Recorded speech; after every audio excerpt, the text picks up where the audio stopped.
You're working on 5G standards, so it could be. What's your Well, it depends on the segment. So trying to build an ecosystem around 5G, trying to build the technology and the use cases and make it work, and working in partnership with the standards bodies to let us have an international industry standard for it. Okay. Working with device partners to build the ecosystem of devices, the sensors and the phones or whatever that we're using as well. Antenna systems or whatever, so we're trying to put the complete 5G next generation solutions together. But 5G is going to be, it's a different business proposition to being just another G, in as much as yes, it's a new radio area interface, but actually you need to completely re-architect the network, and it's all about what you are trying to do rather than just speeds and feeds. So there are extremely high bandwidth applications, like if you've got a high definition virtual reality camera, that would be extremely high bandwidth. If you're trying to do a haptic feedback remote operation of a doctor sitting in a hospital, but the cataract operation is being done by a robotic arm system 30 kilometers away from where he is, then you need very, very short latency and very, very high reliability, as you can imagine. Or if you're in a factory environment, you've got sensors all around the place generated by 5G, then it's very high density sensors. They're all different use cases. The network they're driven by the use case and not by the, oh, let's just add some more spectrum, let's just add another piece to the base station to make it go faster. Because of the different use cases, you have to approach it from a different way. It's about the value proposition as much as the technology. So are those specific examples that couldn't be achieved on LTE?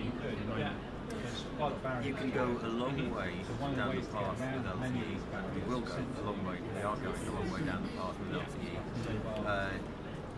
But LTE will stop at sort of high numbers of single milliseconds latency because of the way that the network is built, because of the physical frame structure which is used for the radio interface with millisecond time slots. You can't go into the sort of level of frequency latency that you want to get to, and it's very difficult to get LTE to work at the millimeter wave for the same reason.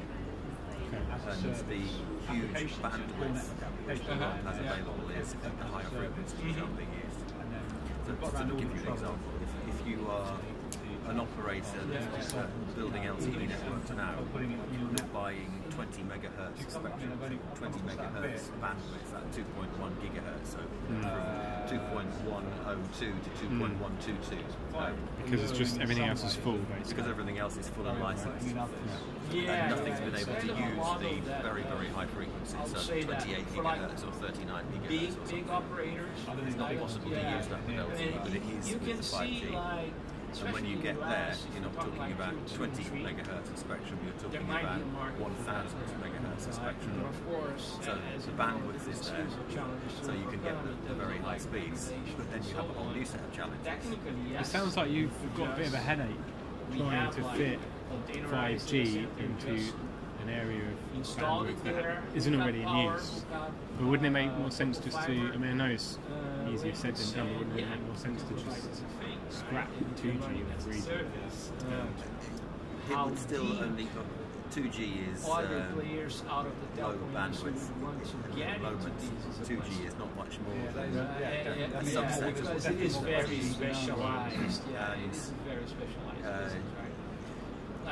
It's still got ubiquitous coverage. As you modernise the network to put LTE in, you probably squeeze the GSM band anyway. So the base stations, one of the demos that we've got is a base station which is able to do 2G and 3G and 4G and 5G from the same base station at the same time. So you can reuse the spectrum for sure, but it's still only 5 megahertz. 3G networks being given away in 5 megahertz slots. 4G has been like 20 megahertz, 10, depending which country you're in. you need to start adding those little pieces together. So to get to 1 gigabit per second on 4G, you need to have 8 separate carriers stacked together and used at once. So you have to have basically 8 radios running to be able to do it. And if you can have 1 fat pipe rather than 8 thin ones to get the same speed, then it makes the technology implementation easier. Right. So you said you got a base station already running a sort of prototype 5G spec? We launched on Sunday with a 5G first, which is a 5G end-to-end network solution. So it's the radio, but it's also the antennas that work in millimeter wave, or we cover 3.5, 4.5, 28 gig and 39 gigahertz as the first 4 frequencies. So some are low frequency, some are high frequency. Plus the modifications to the core network to have a cloud packet core, a 5G capable cloud packet core. When you're talking about like and all of the transport capabilities, so microwave that can do 10 gigabits per second, optical solutions, IP/MPLS routing solutions, so we can all work at 5G speed. Plus cooperation with Intel to put the devices in place, and the services that help an operator transform to the package to get you off the ground at 5G. The air interface specification is an early adopter specification. So the first version is based on Verizon's 5G TF, them trying to accelerate the market, have an early specification for 5G. That will be extended into KT-SIG, which is the Korea Telecom Special Interest Group, which they were promoting to be ready for the Olympics, Winter Olympics, that they want to have some 5G coverage for, which is kind of adding some mobility capability to the first 5G TF. And meantime, we're all working on the proper 3GPP Winter Olympics next year? Yeah, right. That's the target. Yeah, 2018 Winter Olympics being hosted in Korea. What, so you envisage devices will be out by that point?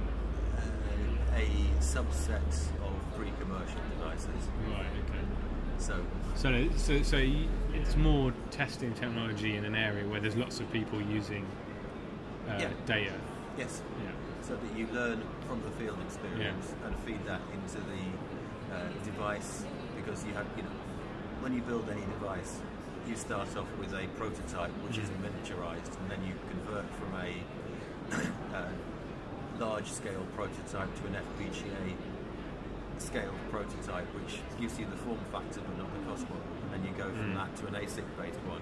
Okay. But to have the ASIC-based one, you're basically looking at a long lead time to build a custom chip, by which time you need a fairly tight specification and the volume to justify running it. The process the industry always goes through with every next generation product. Starts off looking like this, and then looks like that, and then looks like the proper thing. Okay. And this is kind of helping the industry have a head start on coming up with what will be the commercial second or third generation products, what we learned with the first generation. But the standards body, so the 3GPP specification of the standards, that work is ongoing. It's where we are all aiming as an industry for the long-term solution. But we're just trying to get a head start with the 5G first and the subset of the specifications, so that we can start to do some commercial field trials. Because, like I say, it's about the use cases and not about the technology. So is Nokia working to develop the overall standard, or is 5G first? So that's not one you've necessarily just developed on your own. No. The whole industry is working together, and the next plenary session is in March for 3GPP. We're working towards that specification, but the published timescales basically mean that we should have a specification you can use for the first standardized versions of 2019 or 2020, and then large-scale rollout beyond. And we're only in 2017, so what do we do for 2 years? Well, we're going to use an early market version of a subset of the standards, and then upgrade them as necessary later. Because when 4G was being rolled out, there was a little competition, wasn't there, between a few competing standards? 4G was the first one that the industry came together. Right. So there is a world specification for 4G. There are two flavours, which is FD and TD. Okay. And actually both are useful. Both are being used widely, but we're supporting both. Okay. Well, and they're both supported in all countries. What has typically happened is the FD variant has been chosen as the priority in most markets. The TD variant has been chosen as the priority in China. Right. Okay. Because the TD version worked better with their 3G implementation to rework the spectrum, because they had a TD SCDMA Chinese spec for 3G in China. Do you see a similar split with China and the rest of the world with 5G? Or? I wouldn't call it a split with the rest of the world. It's just kind of an alternative version. Okay. Yes. Different portions of spectrum have different characteristics, and if you're doing the TV spectrum digital dividend, as we call it in Europe, for the TV switch off, that works better with TD spectrum, with TD technology than it does with FD. But that wasn't the first thing that happened. The first thing that happened was us trying to move spectrum from wideband CDMA to LTE, and that worked better with FD version. Okay. So it's just a slightly different version of the two. Okay.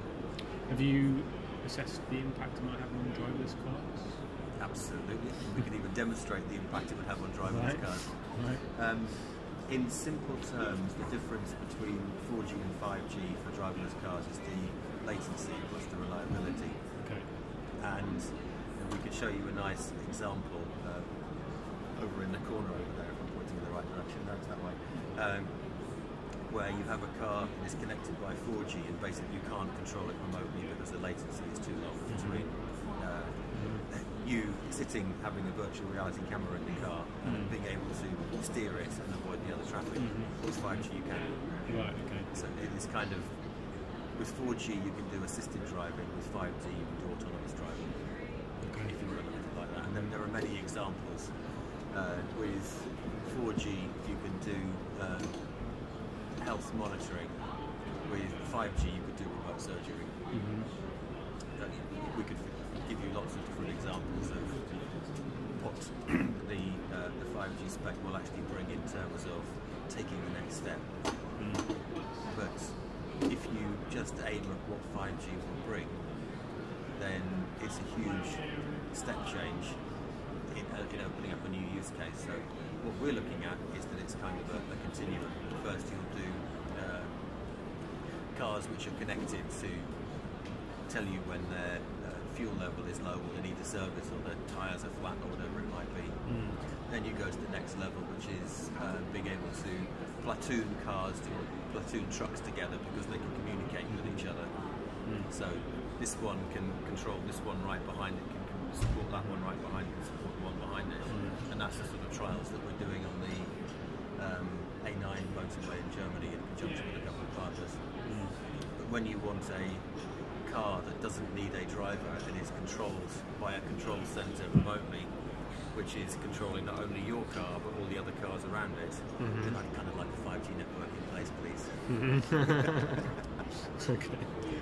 Cool. I think that's it. That's right. Unless there's anything else you want to add. I think the only thing that I would add is that 5G, you need to think of it not as a replacement for 4G, like 4G is a replacement for 3G.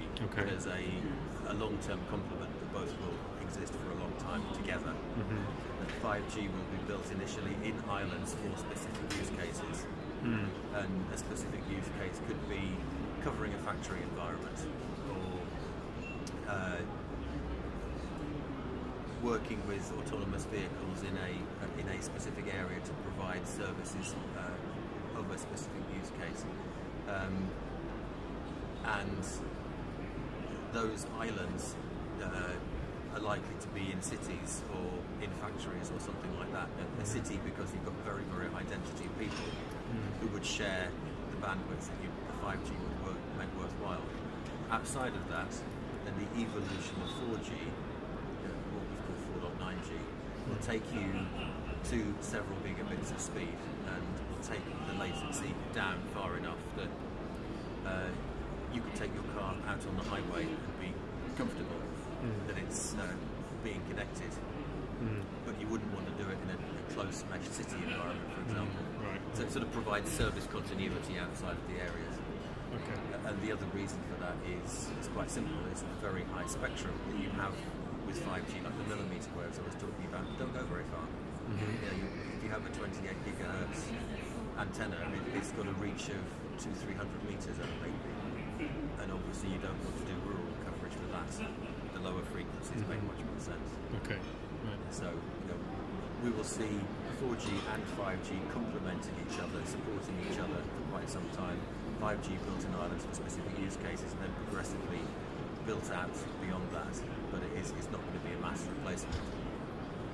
So I mean, when these standards when they've rolled out in the past, they always tend to focus on high density areas first because that's the easiest way to implement new network technology. I mean, when you say that it doesn't have great reach in rural areas, will it be more difficult than 4G to roll out 5G across? No, 5G at the lower spectrum. Right. Oh, right. Okay. In scientific terms, you can get more data down the same spectrum with 5G than you can with 4G.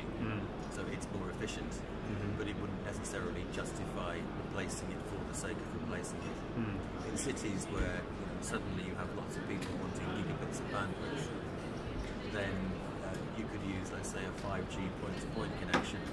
Instead of putting a fibre into the home, you can have a 5G connection to the home. Using millimeter waves from a short distance, and that needs a high density to justify putting the 5G base station. You can reach 20 or 30 homes within the 200-metre radius circle that you can cover. So you need to think about the economics and the business case and the use case, as well as the technology.